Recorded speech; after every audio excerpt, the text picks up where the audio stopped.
Namandam, namandam, namandam. Well, good morning, everyone. Before I start, please join me in Gassho. I'd like to read some words of Shan Dao, one of the seven masters, that Shinran Shonin quotes. Say the Nembutsu, whether walking, standing, sitting, or lying down. Namo Amida Butsu. Namo Amida Butsu. Namo Amida Butsu. Namandam, namandam. Well, thanks again. It's nice to be back. I've been here recently at one of the recent National Council meetings, but coming here to guest speak, it's been a while. I was at Buddhist Church of Lodi from 2006 until the very beginning of 2009, and so I came here a lot at that time. I actually did my orientation here. And it was just really, really a wonderful experience. So it's really nice to be back, to be able to give Dharma talk to you. So, yeah, Shoshinge, that was fun. It was nice to sing, nice to chant, and there's some parts that are really high, so I'm glad I warmed up a little in the car driving up here from Oakland. I was singing along with the Grateful Dead, trying to sing I only sang the Jerry Garcia parts, not the Phil Lesh parts, because he would sing really, really high. Speaking of Jerry Garcia, what I'd like to do today at the beginning, because I heard there was going to be Dharma School, so welcome to all the new Dharma School students. I'd like to tell you a story about a time machine. It's a story that I heard, okay? So have you ever heard of time machine? Right? It's a machine that lets you go at other places in time. So have you ever thought about being in a time machine? Have you ever thought, who would you like to meet? Or when would you like to go? Any thoughts? Have you ever thought about this? Not just Dharma School kids, right? Maybe you go see dinosaurs. You could go back you could go back in time to see dinosaurs. You could meet someone that you really look up to, right? And so one person that, if I had a time machine, there's two people I can think of right off the top of my head. One is Jimi Hendrix, and the other, Jerry Garcia, right? And then you kind of think, what would I say? Like if I met Jimi Hendrix, would I tell him, be careful on this day, September 28th, 1970, right? Don't drink too much, because that's the day he died. But that might not be such a good idea to tell him what's going to happen, right? Because you could really mess things up. Now, in classic time machine stories, I can think of a few. If I was going to do time travel, that's like a million stories. Time machine is cutting it back a little bit. And so the first famous one I can think of is called The Time Machine by H.G. Wells. That coined the term time machine, even though it wasn't the first time machine story. And in that one, the inventor goes way forwards in time. And he finds out that due to class distinctions of like really rich and poor people, that they kind of evolutionary develop into these kind of different races. Right, so it's a really interesting story. Now, these are the kind of dark stories, okay? Another one is called Sound of Thunder by Ray Bradbury. He was one of my favorite science fiction authors. That one, you can actually pay to go back in time and hunt a dinosaur, right? But they have it set up so that you won't affect the future. But the guy gets kind of off. Spoiler alert! If you want to listen, plug your ears. He gets kind of off kilter and steps off the path. And later on, they find a butterfly on his boot. So he killed a butterfly. And when they get back to the present of the story, everything's a little different. The words on the wall are spelled differently, and the air smells different. Right? So just killing one butterfly like 6 million years ago had profound impact on the future. That's kind of known as the butterfly effect. Right? Another story, Terminator. I'll be back. Right? Arnold Schwarzenegger, right? And that one, that's kind of interesting time travel back and forth. 12 Monkeys is another one. I think of Doctor Who, right? In Doctor Who, only Time Lords can actually change time. So regular people, if they go back in time to try and affect the future, it turns out what they do to try and change it is what resulted in the future that they had. Right? So time travel is kind of confusing. Star Trek has a bunch of time travel episodes. But there are also some more fun time travel stories. One of my favorites, Bill and Ted's Excellent Adventure. right? And so I want to share a fun time travel story that I heard from someone named Reverend Akira Hata. Anybody remember him? Hata Sensei, right? Not Ohata Sensei, Reverend Akira Hata. He served at Fresno. Apparently he served at Placer, where I was yesterday, but I didn't realize that until this morning. West LA. I was very fortunate to meet him when I was a student at Buddhist Church of Oakland around 1999, 2000. And he retired in 1989, but he was still helping out. When my teacher, mentor, Reverend Dr. Seigen Yamaoka, had to go away, Hata Sensei would fill in. Right? So once I heard him tell a story that he actually built a time machine. And he built the time machine because who he wanted to meet was Shinran Shonin. Okay, so he wanted to meet Shinran, so he builds a time machine, right? And he has it in his garage. And so he's like, okay, he gets it all set, he checks all the settings, right? And then finally he's like, okay, I'm gonna go meet Shinran Shonin. I gotta take omiyage. So he took some See's candy, okay? And he gets in the time machine, and he turns it on, and it starts to shake, right? And the time machine's shaking, and it's taking so much, bam! He hit his head. When he wakes up, he's not in the garage anymore.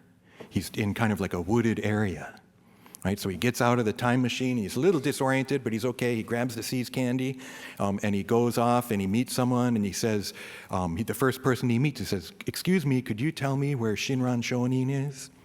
He probably didn't say it in English. He probably said, Shinran Shonin wa doko desu ka? Toka, doko ni sunde imasu ka? Right, he said it in Japanese, okay? Hopefully he said it in classical Japanese. Don't worry too much about details in time machine stories, okay? So he finally gets to Shinran Shonin's house. And he sits down and he talks to Shinran Shonin for a couple hours, right? He gives him the See's candy. And then finally, he's done.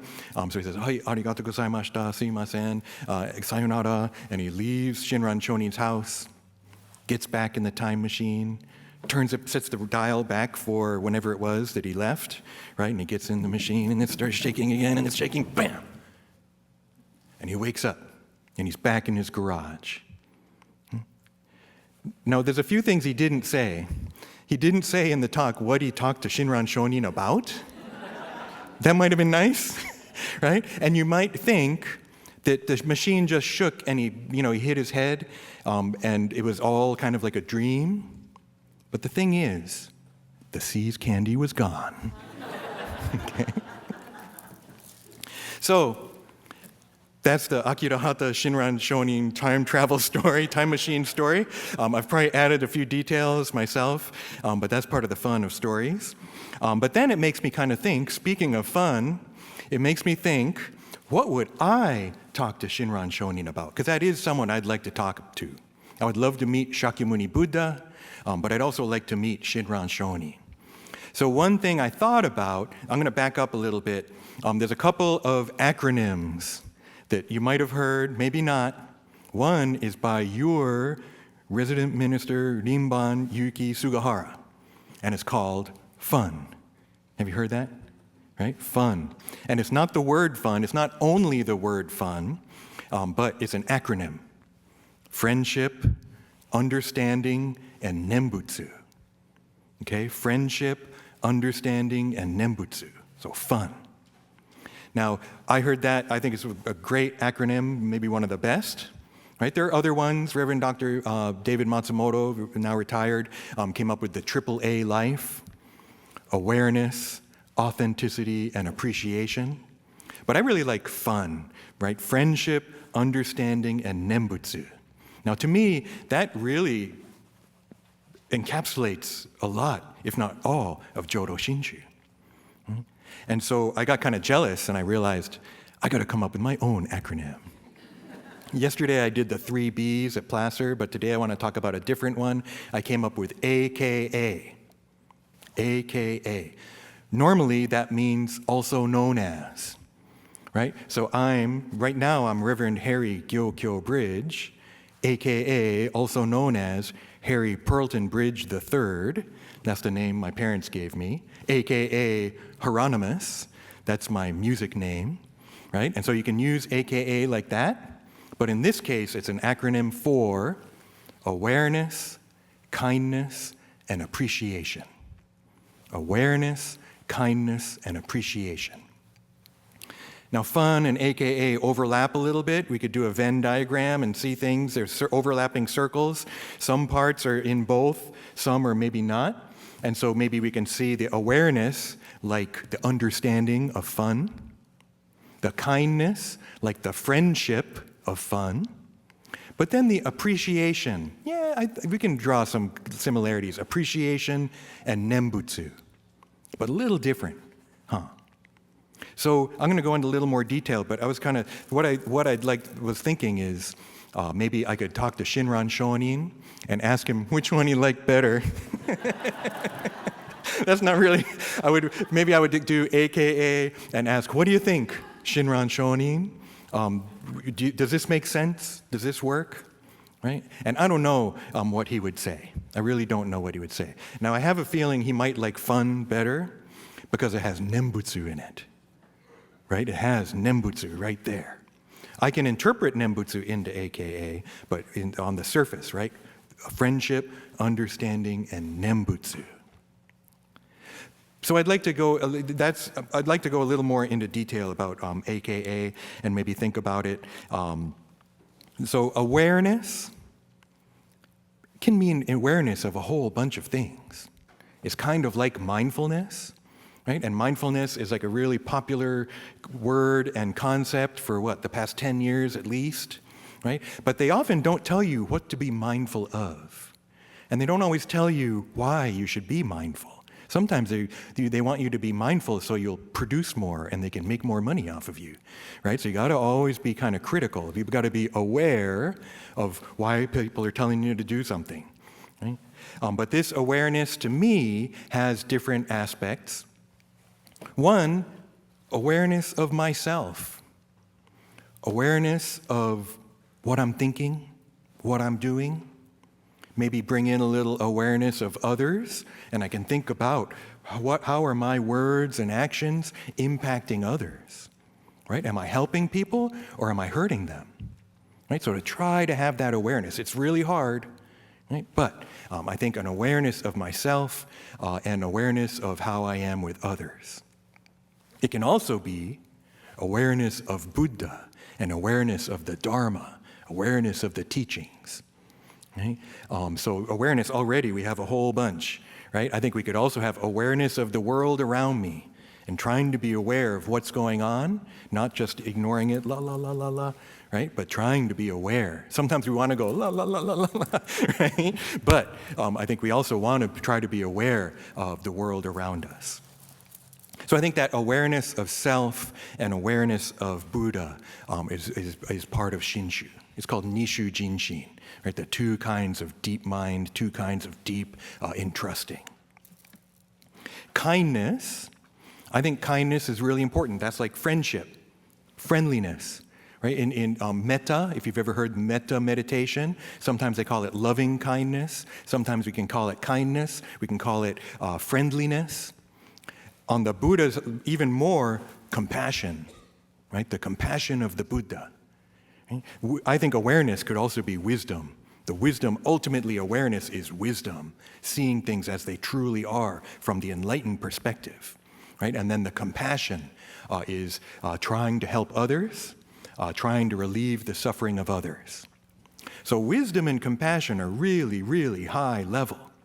But I think if we can just think of it just as kindness, friendliness, seems obvious, but I guess not. If I'm going to look at the news, I guess not. Not everyone wants to be kind to others, right? And yet, I really feel that this kindness, compassion, is to me a fundamental Buddhist value.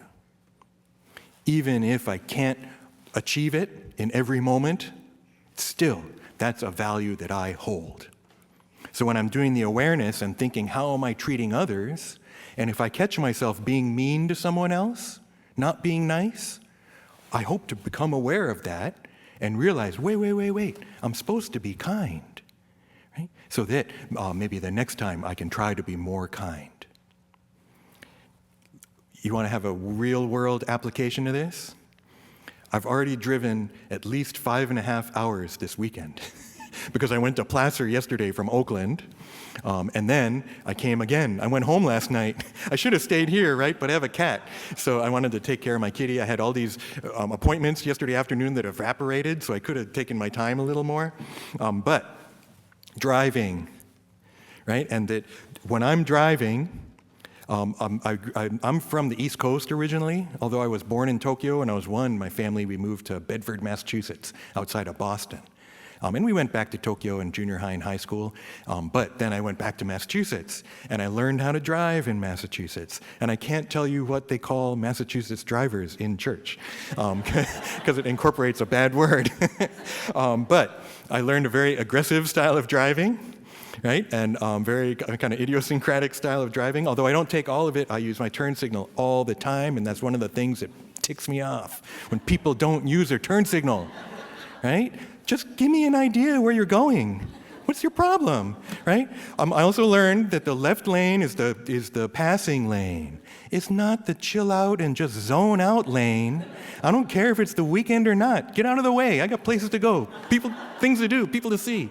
I got work. I got to get here, right? So I'm driving along, and these thoughts are going through my head and everything. But awareness. Be aware when I'm getting angry, or try to be aware. And I can get mad. It's gotten a little better, but I can get mad. It's like, what is your problem? Right? Why did you didn't have to get in the left lane right then in front of me and then not pass the people who you kind of got out of the way of, or pass them like 2 miles an hour faster. I got places to go, right? Again, right? But often when I become aware that I'm getting frustrated, even just that, let it go, right? Even that awareness of realizing, wow, I'm really frustrated and mad. And the other thing is kindness, right? To try to be kind. And so, okay, coming on 80, I'm in the middle lane. Left lane's wide open. There's people okay in the right. And this guy comes up right up behind me. You can go around, buddy. I'm not getting out of your way. I could try and be kind. No. You got the left lane. It's the passing lane, and now it's open, so use it, okay? So I'll try to be kind, but, there's also there's a line sometimes, right? So my kindness is not perfect kindness. So far from perfect kindness, right? And yet, still, that's what I want to aspire for. So this awareness and kindness, I really feel, they kind of go together, huh? It's kind of like the wisdom and compassion of the Buddha. Just wisdom, you're not a Buddha. Just compassion, you may not be helping, you might be hurting. It's the combination of the wisdom and compassion of the Buddha it's like a set. Then there's the appreciation. We often call it gratitude, I think is the word we normally think of. The reason I like the word appreciation, I found out what the root is. And the thing that reminds me of is when I was a kid, elementary school, my favorite class was music appreciation. Because the sensei said, I'm a musician, and I love music since I was a little kid. My parents loved music, and they passed on that love of music to me. And then in school, like 4th or 5th grade, we had music appreciation class, and the teacher played a piece of music and said, what instruments do you hear? Write them down. I don't remember the music. I think it might have been like Dixieland jazz. And I was like, okay, I hear a trombone. Maybe I hear a trumpet. I think I hear a banjo or a guitar. So I write that down, right? The more I really listened to try to understand, the more I appreciated the music. That appreciation, I think, is connected with a kind of understanding, kind of awareness. Now, what I learned the root is the same root as precious. Okay, appreciate and precious. So stocks appreciate or depreciate, right? Because the value of the preciousness, the value goes up or down. So that's where this appreciation, one aspect of it, but maybe it's, wow, when I truly realize how much I've received, when I truly realize, wow, it's not just about me. There's other people, there's other people's feelings I have to think about. Oh yeah, and actually they've been thinking about me. And they've been kind to me. The kindness is coming to me from others. Then, boom, I get it. Thank you. Appreciation, gratitude. I kind of don't like when we say you should be gracious, you should have gratitude. Because then gratitude becomes a practice. Then I'm supposed to try and have gratitude? And someone might just be saying, oh, don't worry so much, be grateful for what you have. And because you're telling me, what if there's other things I should be worried about, right? Sometimes I feel like gratitude can kind of turn into toxic gratitude, right? And maybe I have stuff to worry about, right? Maybe I have stuff to be upset about. But I feel like when it really hits us, and it's not just understanding, it's feeling it, knowing it not with your mind, but with your whole being. Right? And that understanding, that awareness turns into appreciation, gratitude. So hopefully Shinran Shonin would like my explanation of AKA. Another aspect of appreciation and why I can incorporate Nembutsu in is because Nembutsu can also be understood as an expression of gratitude, as an expression of appreciation. Right? And we say the Nembutsu out of gratitude. But, it's connected to today's special service, Hoonko. The word that they're using for gratitude, if you look up gratitude in a English-Japanese dictionary, it might say kansha. Right? You might have heard that term, kansha. Right? Shinran doesn't use kansha as far as I've seen. That's not the word he's using when we're saying gratitude. Ho-on. Ho-on, right? On is benevolence, kindness, and then the ho is trying to repay a debt. It actually can be found in Obon time. There's actually a Ho-on Jodo Obon Sutra, right? And if you think about Obon, it's Moggallana, right? One of the disciples of Buddha, and his gratitude and love for his mother. And so he's trying to help his mother. Right? And so Ho-on is really connected to that too, the trying to repay the debt we owe to our parents. Right? And I owe so much to my parents. I feel like I took them for granted for a lot of my life, and that's why I can't go to someone, you should have more gratitude. Because I didn't when I was a kid, I'll tell you that much. I was just having a good time doing my best, I guess, but my best wasn't actually that great. It's later on in life that I realized, whoa, my dad worked really hard. My mom went through so much. I was born in 1970. My parents got married in 1968, and she became an American citizen before I was born. That's only less than 2 years. It ain't easy to become an American citizen. I mean, it's harder now probably, but it's, you got to test, you got to study, you have to learn so much, right? But she did it. So much. My parents did so much. And I feel like I didn't appreciate that when I was younger. To be honest, I didn't appreciate it while they were still alive. They died about 25 years ago now. It's since then that I finally realized, wow, my parents did so much. They sacrificed so much for me. It's similar to the Buddha. This feeling of appreciation of Ho-on, right? And realizing, wow, Buddha accepts a foolish being like me that gets mad every time he pushes the right buttons, and I get mad and I have desires and I'm so ignorant, and yet accepted as I am. I actually don't have to change for Amida to accept me, embrace me, and take me to the Pure Land when I pass away. And so realizing this Ho-on, wanting to try and repay this debt.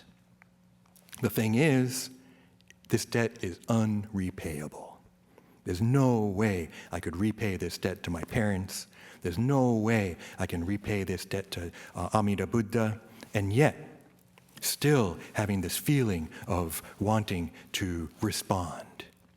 And actually, that's another translation for the whole, is maybe less repaying a debt and more responding to this benevolence, responding to this compassion. And that response, the only one that I can put, like have a kind of a category is say the Nembutsu. One way to repay this debt, to respond to the benevolence, is Namo Amida Butsu, Namo Amida Butsu, Namanda Butsu, Namanda Butsu, saying the name, the Nembutsu. But I think also we respond to it in our lives, just our kind of everyday lives, just trying to be the best person that I can be, doing my best, trying to be myself, right? Not trying to be like someone else or do what I think someone else told me I'm supposed to do, but to truly be myself. But becoming myself in Shinshu partly means becoming my foolish self, right? And realizing, wow, I didn't understand a lot in my life, right? But it's okay. Amida Buddha accepts me as I am. And I think it's in that embrace that I actually change, transform. But not me changing. I'm being changed, being transformed by this wisdom and compassion light of Amida Buddha. So, maybe I could think, I wish I could, and I haven't really thought this, but if I had a time machine, maybe I could go back earlier in my life and try and tell myself, you can do better. Just try a little harder. Right? But if you've ever seen Star Trek Next Generation, Worf's son Alexander tries that, it don't work. Right? Even if I went back in time to try to tell myself to try harder, to study harder, to try and learn more, to not take my parents for granted, I have a feeling I wouldn't listen. I'd be like, who are you? Who are you, weird-looking guy? Right? I don't know. But it's okay. We don't need a time machine. We're here now. Right? And so, if I realize some of these things and find myself transformed, find myself grasped by the wisdom and compassion of Amida Buddha, then just live my life the best I can from now. Do my best, try to learn as much as I can, right? Now even. Right? There's some stuff I'm like, I'm good, I'm not going to bother changing. And yet, again, it's not up to me.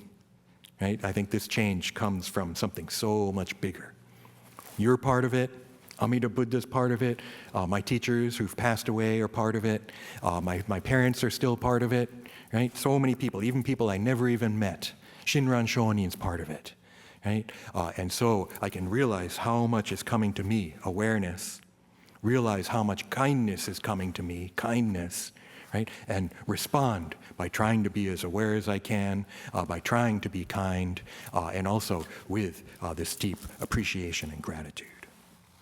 So thank you so much, everyone. I'll be talking more in study class later, but for now, why don't we conclude with Gassho. And once again, I'd like to repeat this phrase from Shandao. Say the Nembutsu, whether standing, sitting, walking, or lying down. Namo Amida Butsu. Namo Amida Butsu. Namo Amida Butsu. Namanda Butsu. Nama.